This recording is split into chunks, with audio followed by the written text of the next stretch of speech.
नमस्कार and I welcome to study with Rama channel. तो आज हम लोग करेंगे जो पेट का एग्ज़ाम होने वाला है ना, उसकी टेस्ट सीरीज। इसमें जीएस के 60 क्वेश्चन हैं।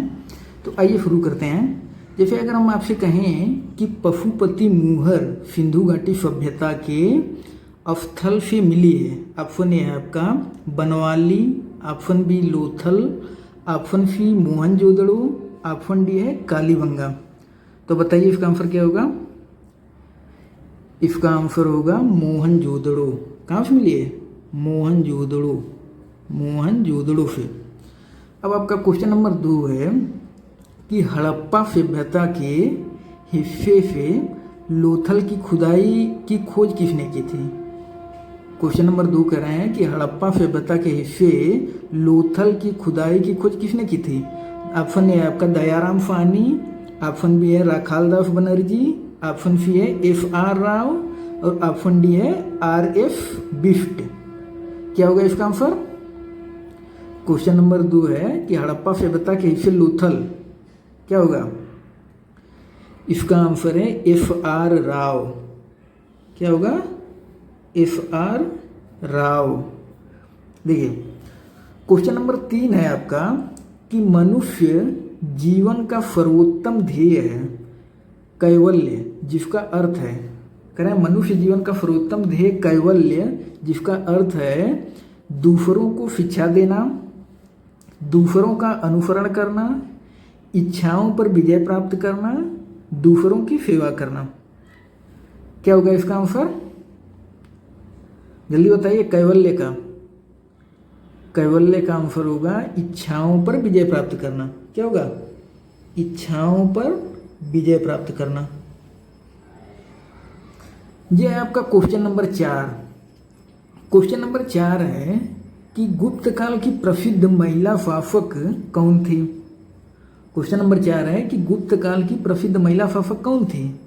ऑप्शन है आपका कुबेर गंगा, ऑप्शन बी है प्रभावती गुप्ता, ऑप्शन सी है राज्यश्री और ऑप्शन डी है कुमार देवी। क्या होगा इसका आंसर क्वेश्चन नंबर 4 का? इसका आंसर होगा प्रभावती गुप्ता। क्या होगा? प्रभावती गुप्ता। अच्छा, आप लोग ना पूरा पेन लेकर के ट्रिक करिएगा कि कितना आपका सही हो रहा है, ताकि आप अंदाजा लगा पाएं कि 60 में से आपका कितना सही हो रहा है। ठीक, 60 क्वेश्चन है, इसमें से आप देखिए कि आप कितना कर पा रहे हैं। जैसे अगर हम आपसे कहें क्वेश्चन नंबर 5 जो है कि भारत पर तैमूर ने किस वर्ष आक्रमण किया था। आपका ऑप्शन ए है 1294, ऑप्शन बी है 1417, ऑप्शन सी है 1312 और 1398। इसका आंसर क्या होगा? इसका आंसर है 1398। 1398 में देखिए जो तुगलक वंश का अंतिम शासक था ना, नासिरुद्दीन महमूद के शासन काल में वो मंगोल आक्रमणकारी था। तैमूर था ना, वो मंगोल आक्रमणकारी था। नासिरुद्दीन महमूद के शासन काल में वो आक्रमण किया था। कब किया था? 1398 में। अब देखिए क्वेश्चन नंबर 6 है आपका कि निम्नलिखित किन सम्राटों के शासन काल में भारत का पहला मुद्रा रुपया मुद्रित हुआ। कर रहे हैं ऑप्शन ए है अकबर, हुमायूं, शेरशाह सूरी या फिर समुद्रगुप्त। कह रहे हैं कि किसके शासन काल में मुद्रा जो रुपया मुद्रा है वो मुद्रित हुआ था। क्या होगा इसका? शेरशाह सूरी के शासन काल में। देखिए शेरशाह सूरी के शासन काल में मुद्रित हुआ था। देखिए शेरशाह सूरी ने ही जीटी रोड, जिसको हम ग्रैंड ट्रंक रोड कहते हैं ना, ग्रैंड ट्रंक रोड, वो जीटी रोड ये शेरशाह सूरी के द्वारा ही बनवाया गया था। तो इसको भी आप जानते रहिएगा। क्वेश्चन नंबर 7 है आपका कि भारत में सबसे पहली जनगणना किस वर्ष हुई थी। आपका ऑप्शन है 1852, 1872, 1881 या फिर 1852। कह रहे हैं 1952। तो कह रहे हैं कि भारत में सबसे पहली जनगणना किस वर्ष हुई थी। ये तो पता भी होगा, ये तो सिंपल क्वेश्चन है। ये हुई थी 1872 में। देखिए 1872 में लॉर्ड मेयो के शासनकाल में हुई थी। और अगर हम नियमित की बात करें कि नियमित जनगणना की शुरुआत कब हुई थी, तो वो 1881 में हुई थी लॉर्ड रिपन के कार्यकाल में। जो नियमित जनगणना शुरुआत हुई थी ना, वो 1881 में लॉर्ड रिपन शासनकाल में शुरुआत हुई थी। लेकिन पहली जनगणना जो हुई थी वो लॉर्ड मेयो के शासनकाल में 1872 में हुई थी। क्वेश्चन नंबर 8 है आपका कि निम्नलिखित में से कौन अवध के कृषक आंदोलन का नेता था। कह रहे हैं कि अवध के कृषक आंदोलन का नेता कौन था। आपका ऑप्शन है बाबा रामचंद्र, ऑप्शन बी है महात्मा गांधी, ऑप्शन सी है बी आर अम्बेडकर और ऑप्शन डी है अल्लूरी सीताराम राजू। क्या होगा इसका आंसर? इसका आंसर होगा बाबा रामचंद्र। बाबा रामचंद्र। देखिए अवध के कृषक आंदोलन के नेता बाबा रामचंद्र थे। देखिए ये महाराष्ट्र के रहने वाले थे। कहाँ के थे बाबा रामचंद्र? महाराष्ट्र के। इन्होंने जमींदारी के विरुद्ध अवध के जो किसान थे ना, उनको संगठित करने का काम किए। ये सन्यासी के वेश में रहते थे और सभा करते थे। सन्यासी वेश में रहकर सभा करते थे और उन्हीं के दौरान रामचरितमानस को पाठ कराते थे और किसानों को जागरूक करने का काम करते थे बाबा रामचंद्र। क्वेश्चन नंबर 9 है आपका कि भारत के governor general Lord William Bentinck ने सती प्रथा को समाप्त करने हेतु वर्ष में कानून पारित किया था। आपका ऑप्शन है 1819, ऑप्शन बी है 1825, ऑप्शन सी है 1829 और ऑप्शन सी है आपका 1832। क्या होगा?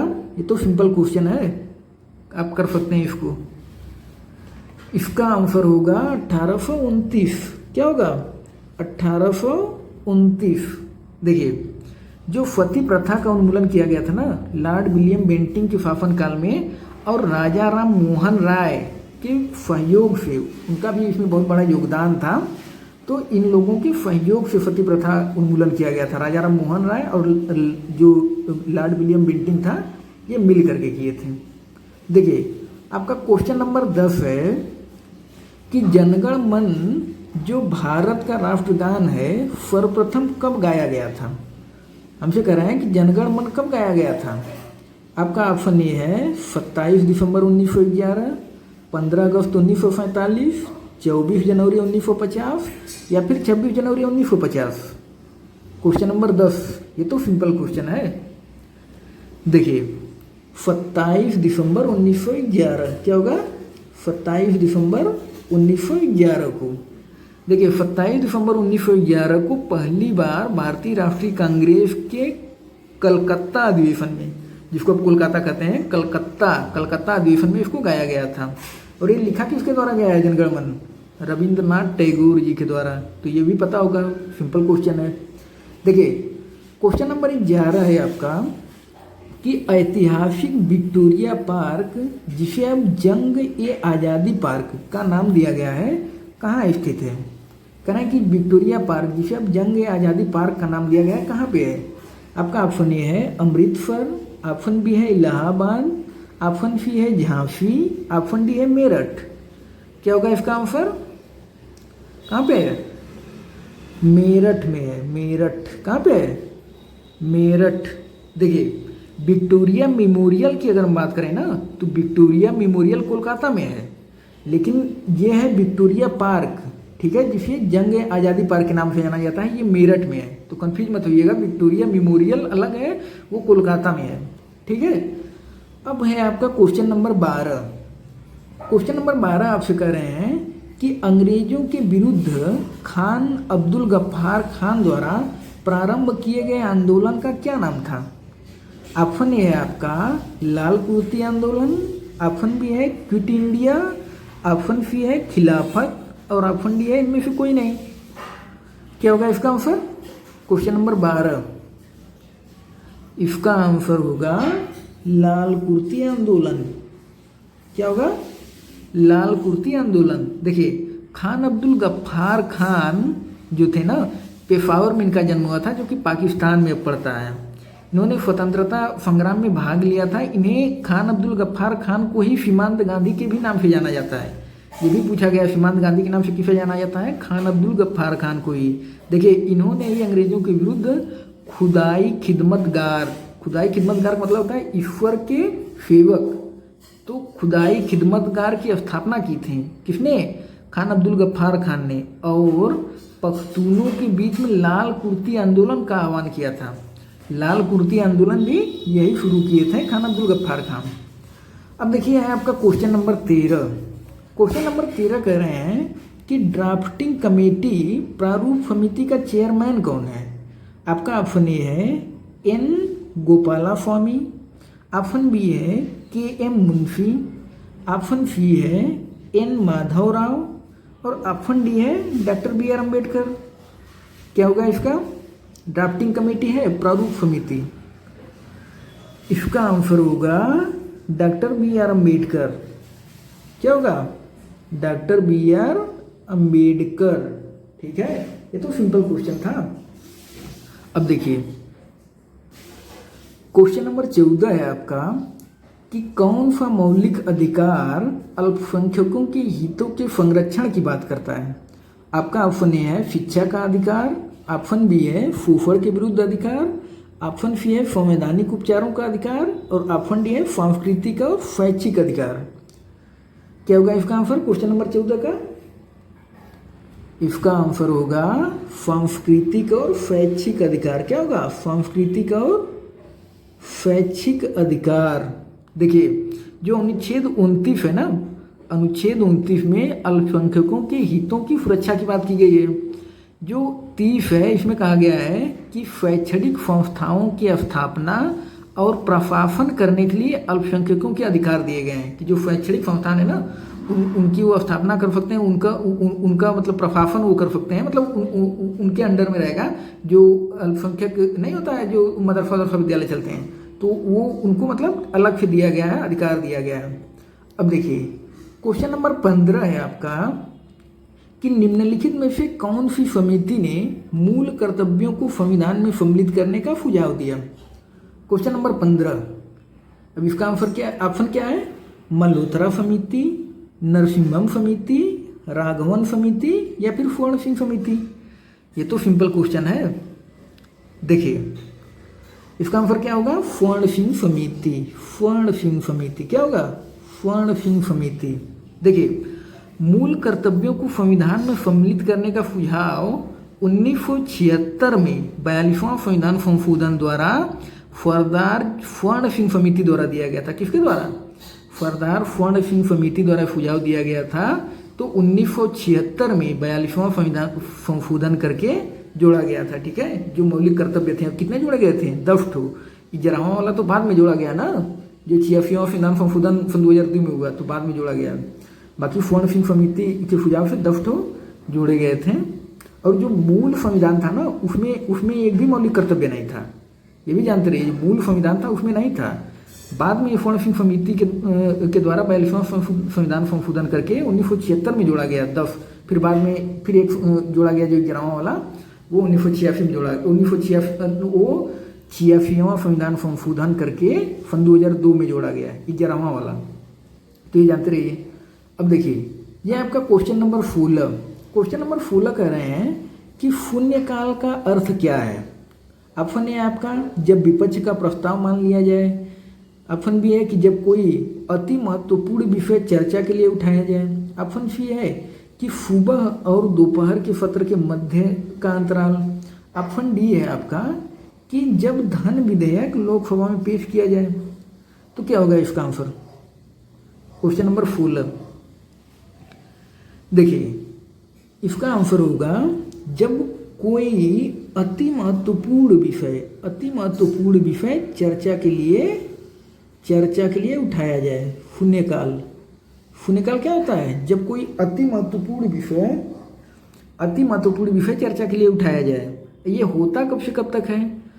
तो शून्यकाल जो है ना ये भारतीय संसद की देन है, ये भी जानते रहिए। भारतीय संसद की देन है शून्यकाल।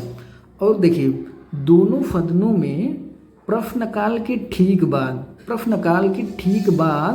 12 बजे से 1 बजे तक का समय शून्यकाल कहलाता है। कौन समय? 12 बजे से 1 बजे तक का समय शून्यकाल कहलाता है। तो ये आप जानते रहिएगा। अब देखिए और होता क्या है इस दौरान कि इस काल के दौरान जो मतलब सदस्य होते हैं वो कोई अति महत्वपूर्ण मतलब बहुत ज़्यादा जो इम्पोर्टेंट कोई विषय होता है ना उसको उठाते हैं उस दौरान, और उस पर वो चाहते हैं तुरंत कार्रवाई की जाए। अब देखिए ये आपका क्वेश्चन नंबर 17। क्वेश्चन नंबर 17 कर रहे हैं कि निम्न में से किसने कभी भी भारत के उप प्रधानमंत्री के रूप में कार्यभार नहीं संभाला। ऑप्शन ए है आपका मोरारजी देसाई, ऑप्शन बी है देवीलाल, ऑप्शन सी है वीपी सिंह और ऑप्शन डी है लाल कृष्ण आडवाणी। क्या होगा इसका आंसर? इसका आंसर है वीपी सिंह। कौन? वीपी सिंह। वीपी सिंह उप प्रधानमंत्री के पद पर नहीं रहे हैं, ठीक है। ये भारत के 8वें प्रधानमंत्री थे वीपी सिंह। वीपी सिंह स्वतंत्र भारत मतलब आज़ादी के बाद 8वें नंबर के प्रधानमंत्री बने थे वीपी सिंह। बाकी अगर हम कहें कि उप प्रधानमंत्री पद पर कौन कौन लोग रह चुके हैं, तो देखिए सरदार वल्लभ भाई पटेल तो पहले थे, उसके बाद मोरारजी देसाई थे, चौधरी चरण सिंह थे, जगजीवन राम थे, यशवंत राव थे, और देखिए चौधरी देवी और लाल कृष्ण आडवाणी, ठीक है। तो ये लोग रह चुके हैं, लेकिन वीपी सिंह नहीं रहे हैं, तो ये आप जानते रहिए। क्वेश्चन नंबर 18 है आपका कि चंद्रमा का आकार पृथ्वी के आकार का लगभग कितना है। आपका ऑप्शन है 1/3वां, 1/4वां, 1/5वां या फिर 1/6। क्या होगा इसका आंसर? कितना है? 1/4, 1/4, ठीक है। इसमें चूंकि चंद्रमा बहुत ज़्यादा चर्चा में रहा है, इसको जो जानते रहिए 1/4। देखिए इसको 1/4 लगभग में है। अगर वैसे हम देखें तो लगभग ना 27% के आसपास है। देखिए पृथ्वी का जो व्यास है ना कितना है, अगर हम आपसे कहें पृथ्वी का व्यास कितना है, 12,742 किलोमीटर पृथ्वी का व्यास है, और जो चंद्रमा का व्यास है ना वो 3,474 किलोमीटर ही है।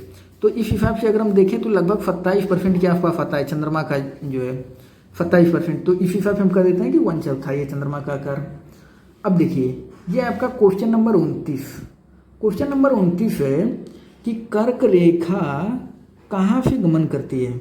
आपका ऑप्शन है भारत और ईरान, ऑप्शन बी है ईरान और पाकिस्तान, ऑप्शन सी है भारत और सऊदी अरब, ऑप्शन डी है ईरान और इराक।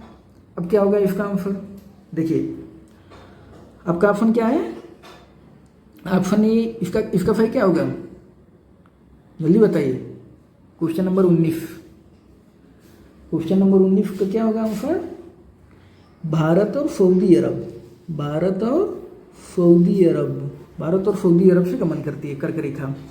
अगर हम कहें भारत और सऊदी अरब ही नहीं, ये देखिए आपका ये जो है ना यूएई होते हुए ओमान होते हुए जाती है, फिर इधर आपका देखेंगे आप बांग्लादेश, फिर उसके बाद म्यांमार, फिर उसके बाद आपका ये चाइना ताइवान होते हुए जाती है। तो कई देशों में जाती है, केवल भारत और सऊदी अरब ही नहीं है, कई देशों से होकर जाती है, ठीक है। अब है आपका कि क्वेश्चन नंबर 20।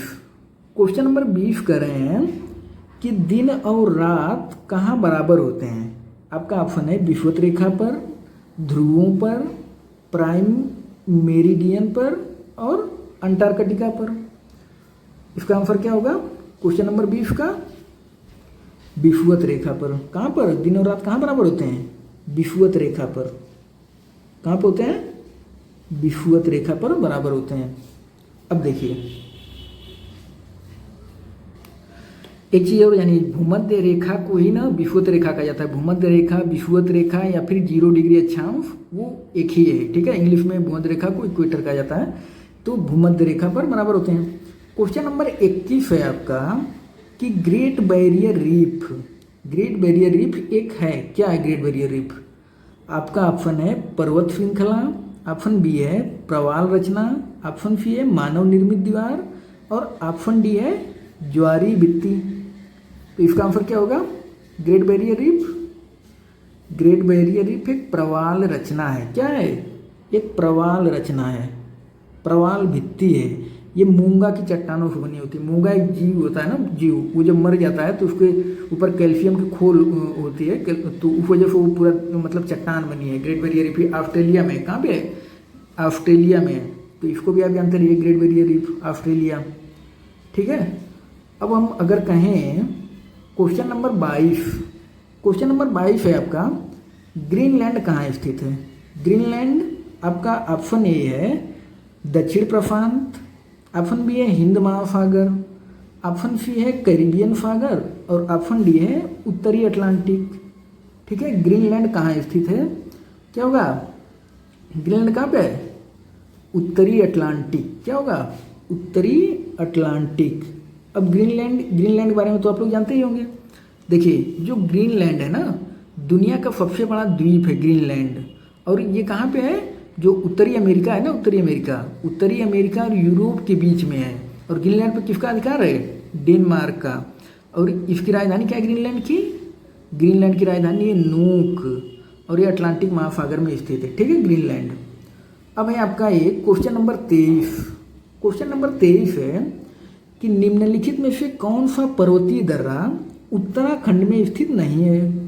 आपका ऑप्शन है लिपुलेख, शितकिला, नीति दर्रा या फिर मुल्लिंगला।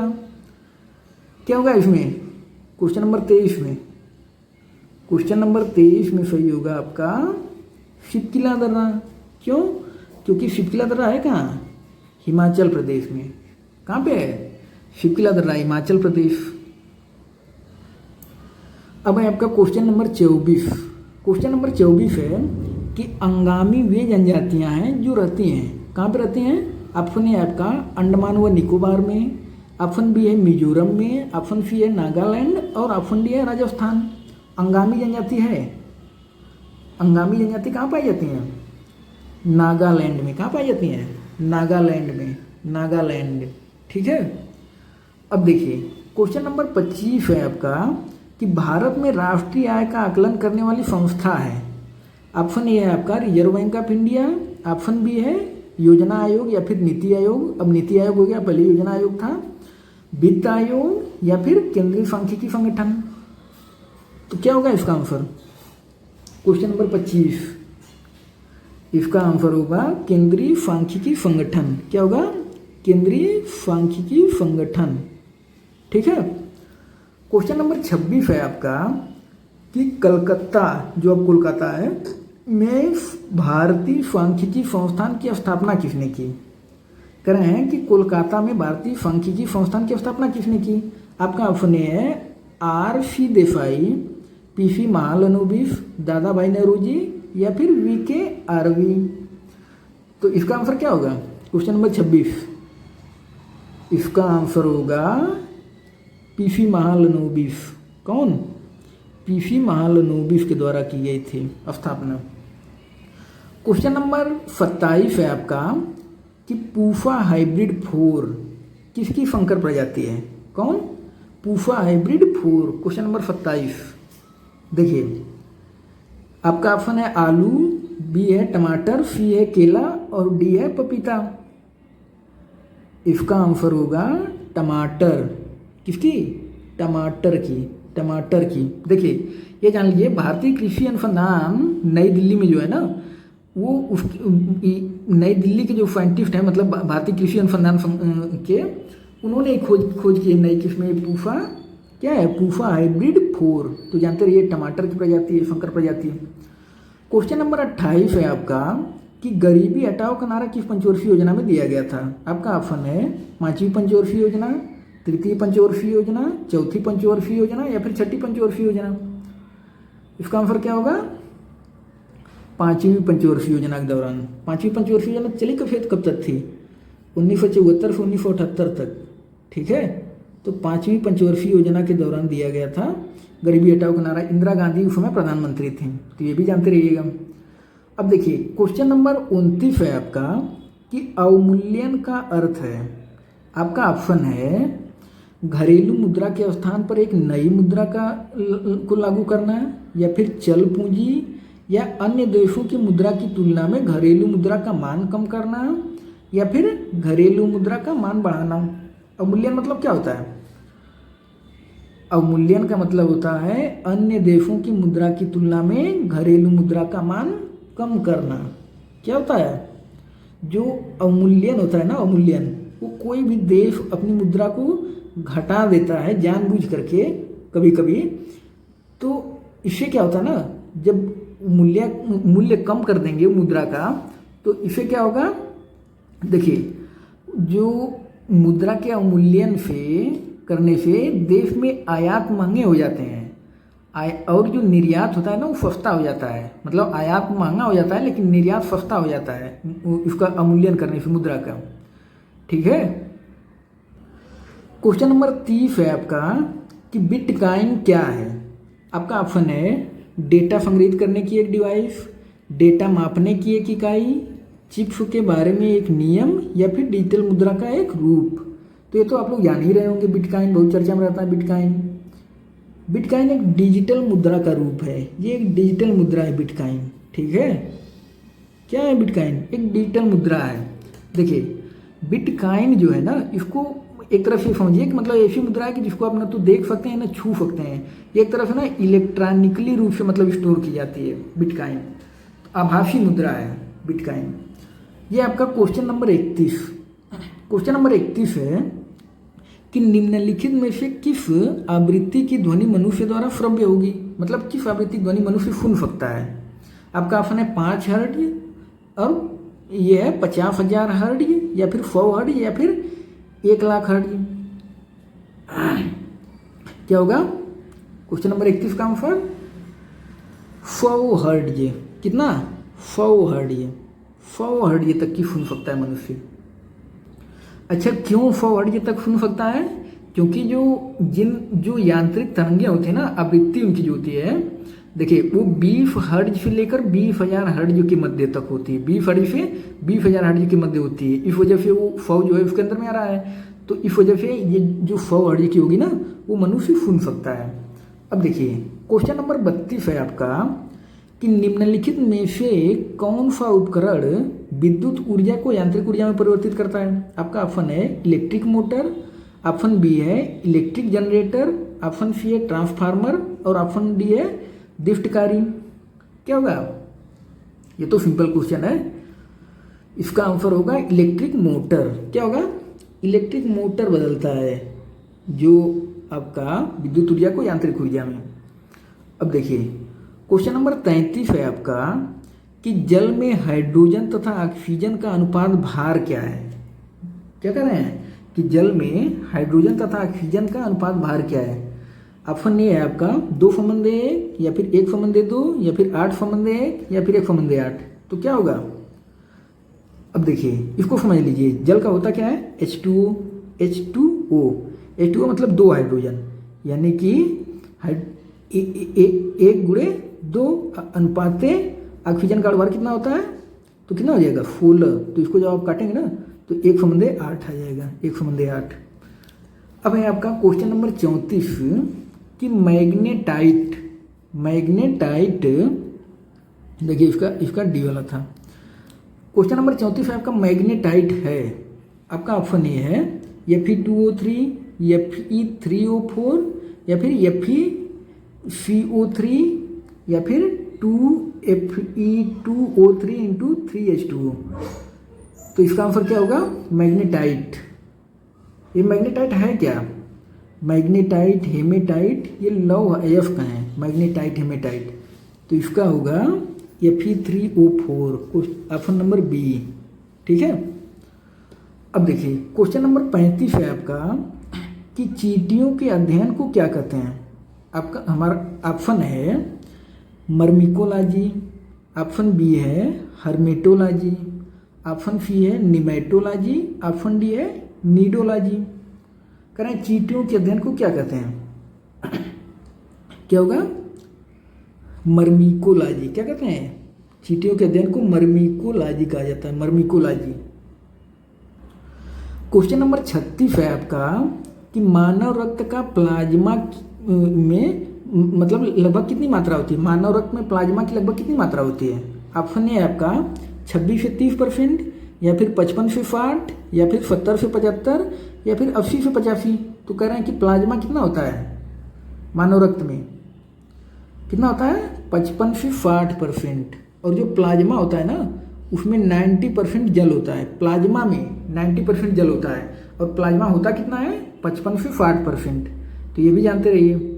अब देखिए अगर हम कहें आपसे कि विश्व वानिकी दिवस कब मनाया जाता है। विश्व वानिकी दिवस कब मनाया जाता है? 21 मार्च को। 21 मार्च को विश्व वानिकी दिवस कहें या फिर विश्व वन दिवस, एक ही है, वन दिवस या फिर वानिकी दिवस। या फिर अंतर्राष्ट्रीय वन दिवस लिख देंगे उसी को, तो ये 21 मार्च को है।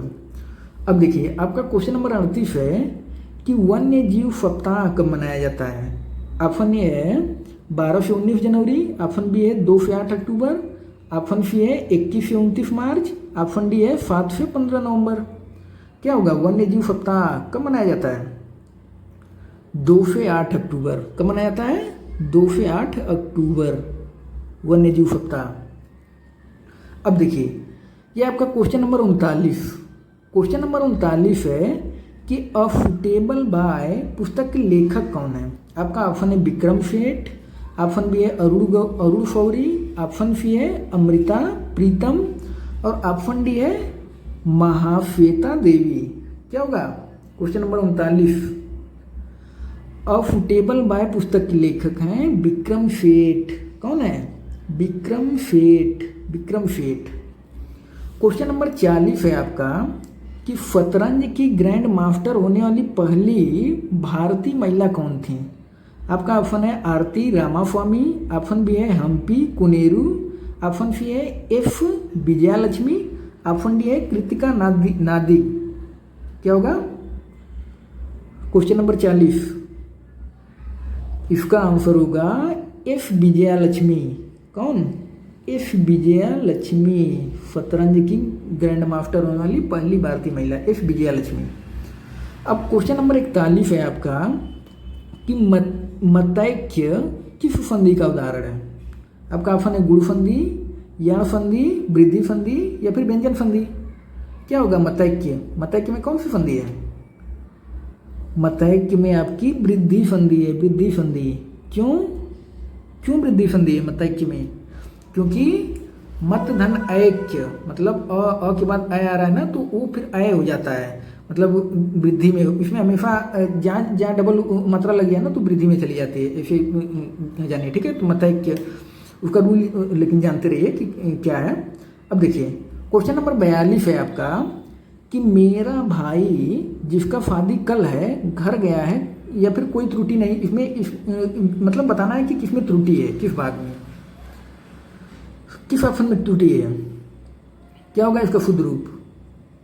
इसका शुद्ध रूप होगा मेरा भाई जिसकी शादी कल है। मेरा भाई जिसकी शादी कल है, ना कि जिसका नहीं होगा, जिसकी होगा। क्यों?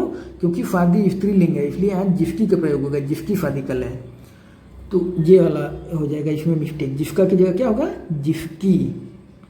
अब देखिए क्वेश्चन नंबर 43 है आपका कि कृष का विलोम शब्द क्या है। कृष का विलोम क्या होगा?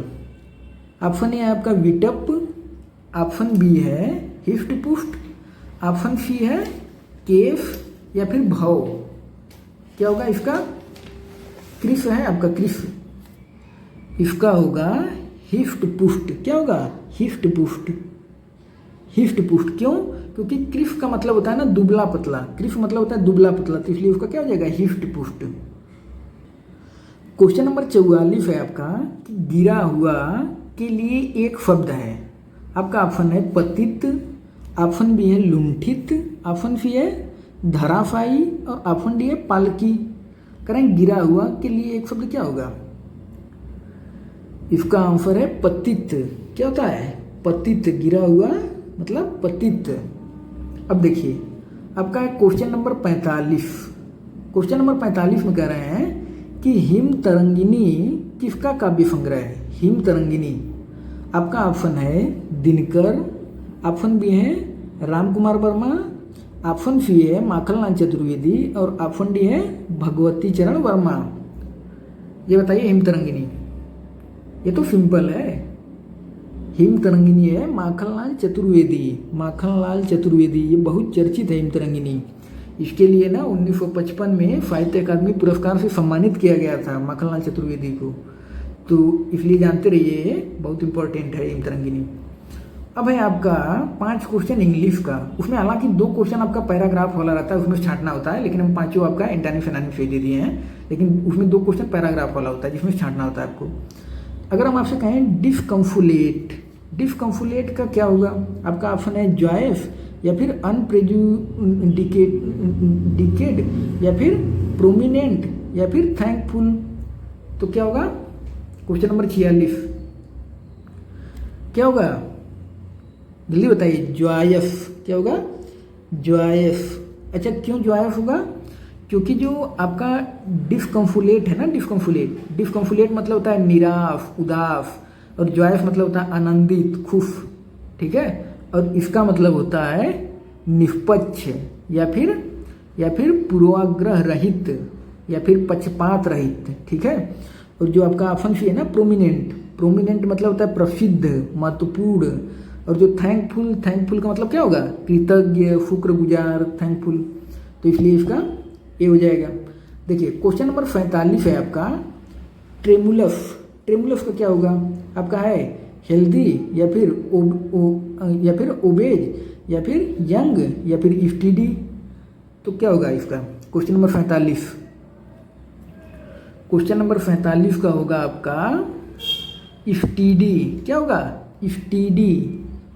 क्यों होगा स्टडी, क्योंकि ट्रेमुलस का मतलब होता है ना डरपोक, कांपता हुआ, हिलता हुआ, और स्टडी मतलब होता है स्थिर, ठीक है। तो इसलिए इसका क्या हो जाएगा, विलोम। ये विलोम है, एंटानिम्स है सबका। तो क्या होगा स्टडी। तो देखिए हेल्दी मतलब क्या होता है, हेल्दी मतलब स्वस्थ होता है, यंग मतलब युवा होता है, और ओबेज मतलब होता है मोटा आपका, ठीक है। ये आपका क्वेश्चन नंबर 48। क्वेश्चन नंबर 48 कह रहे हैं फेक का क्या होगा, फेक का क्या होगा, इसका भी आपको एंटानिम से बताना है, अपोजिट। तो इसका विलोम क्या होगा आपका, देखिए रियल है और फैंसीफुल है, आइडियल है, रॉन्ग है। तो इसका क्या हो जाएगा भाई, रियल हो जाएगा, सिंपल सी बात है। क्यों, क्योंकि फेक मतलब होता है नकली, तो क्या हो जाएगा, रियल हो जाएगा। बाकी आपका फैंसीफुल मतलब होता है काल्पनिक, और आइडियल मतलब दार्शनिक, और जो रॉन्ग मतलब गलत, ठीक है। तो इसका क्या हो जाएगा, रियल हो जाएगा। अब क्वेश्चन नंबर 49 है आपका कि डेवोट इसका क्या होगा। देखिए आपका ऑप्शन है कि डेडिकेटेड या फिर फुलेमन या फिर पायस या फिर लॉयल। क्या होगा जल्दी बताइए, इसका क्या होगा। इसका आपको बेस्ट स्पेस बताना है, मतलब इसका आपको सिनोनिम्स बताना है। बेस्ट स्पेस क्या होगा, सिनोनिम्स इसका, ठीक है। एक तरह से हिंदी में कहें पर्यायवाची। तो क्या होगा डेडिकेटेड। क्या होगा डेडिकेटेड। क्यों डेडिकेटेड होगा, क्योंकि ये जो है ना आपका डेवोट, इसका मतलब होता है श्रद्धालु, भक्त।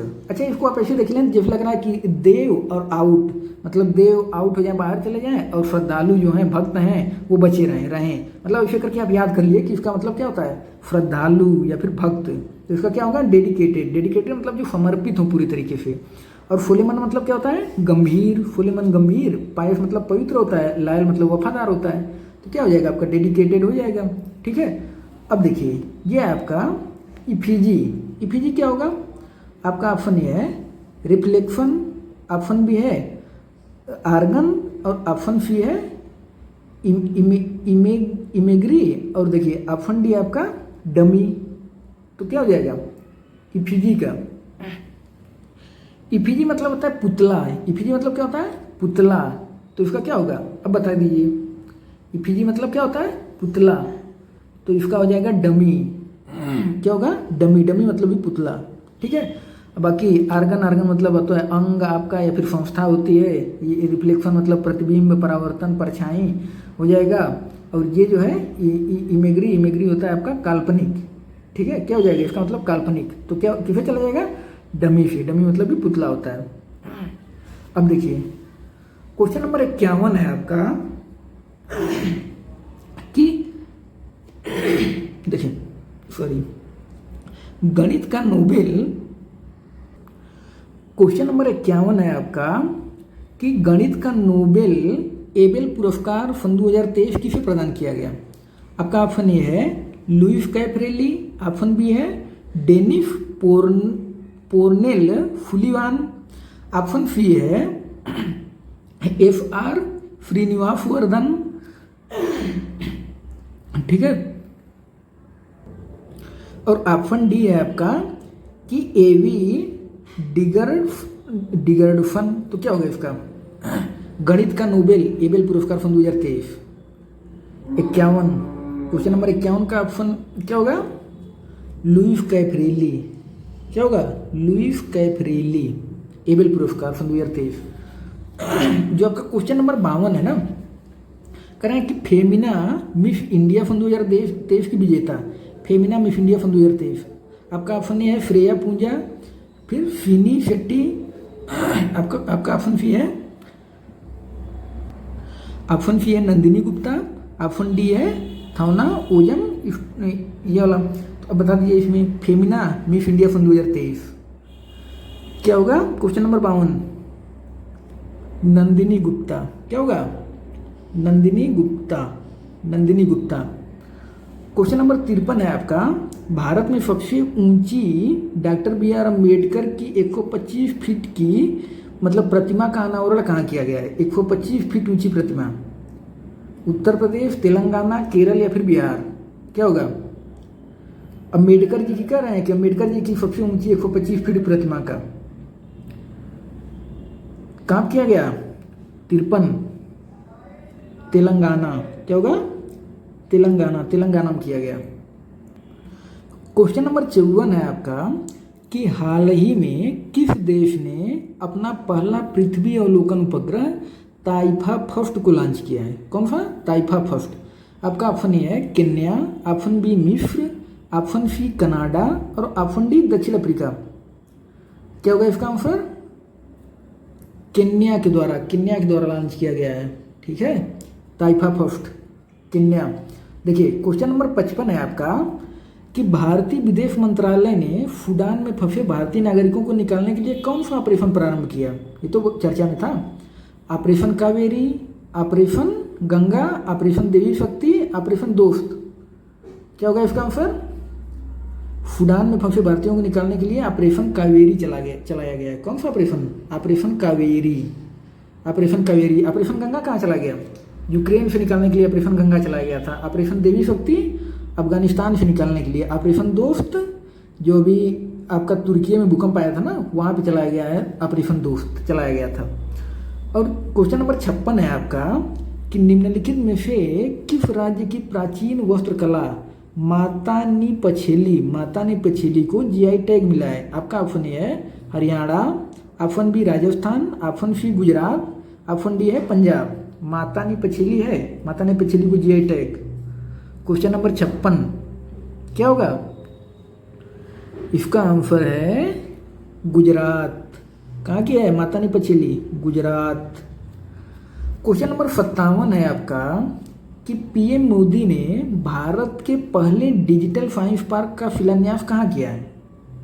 आपका ऑप्शन ए है गोवा, बी है केरल, सी है कर्नाटक और डी है उत्तराखंड। कह रहे हैं पीएम मोदी ने भारत के पहले डिजिटल साइंस पार्क कहाँ किया गया है? केरल है। साइंस में बहुत ज़्यादा आगे हैं, बहुत पढ़े लिखे शिक्षित हैं सब केरल वाले, इसे करके रिलेट कर लिए केरल में। ठीक है, अब देखिए आपका क्वेश्चन नंबर 58 है कि परमाणु ऊर्जा आयोग के अध्यक्ष के पद पर किसे नियुक्त किया गया है? परमाणु ऊर्जा आयोग के अध्यक्ष के पद पर किसे नियुक्त किया गया है? सिद्धार्थ मोहंती, तरुण कुमार मिश्र, अरविंद पनगड़िया या फिर ए.के. मोहंती? क्या होगा इसका आंसर? परमाणु ऊर्जा आयोग के अध्यक्ष कर रहे हैं ए.के. मोहंती को नियुक्त किया गया। किसको? ए.के. मोहंती परमाणु ऊर्जा आयोग के अध्यक्ष के पद पर। और क्वेश्चन नंबर आपका है 59 कि Laureus sportsman of the year सन 2023 का पुरस्कार किसे दिया गया है? Laureus sportsman of the year 2023। आपका ऑप्शन है Cristiano Ronaldo, Lionel Messi, Carlos Alcaraz या फिर कैथरीन डेब्रूनर। क्या होगा question number 59? Laureus sportsman of the year दिया गया है लियोनेल मेसी को। किसको? लियोनेल मेसी को। क्वेश्चन नंबर 60 है आपका कि 49वें G7 शिखर सम्मेलन सन 2023 का आयोजन कहाँ हुआ है? 49वें G7 शिखर सम्मेलन का ऑप्शन ए आपका जापान, ऑप्शन बी है जर्मनी, ऑप्शन सी है फ्रांस और ऑप्शन डी है संयुक्त राज्य अमेरिका। क्या होगा इसका आंसर? जल्दी बताइए। करें 49वें G7 शिखर सम्मेलन। इसका आंसर होगा जापान। क्या होगा? जापान। जो 49वां G7 शिखर सम्मेलन हुआ है ना 2023 में, कहाँ पे उसका आयोजन हुआ था? जापान में। तो ये था आपका 60 क्वेश्चन और आप लोग कमेंट करके बताइएगा कि आपका 60 में से कितना सही हुआ। और अगर अच्छा लगा होगा तो इसको लाइक भी कर दीजिएगा वीडियो को, और कमेंट करके ज़रूर बताइएगा कि आपका सही कितना हुआ। तो फिर मिलते हैं आपसे अगले वीडियो में।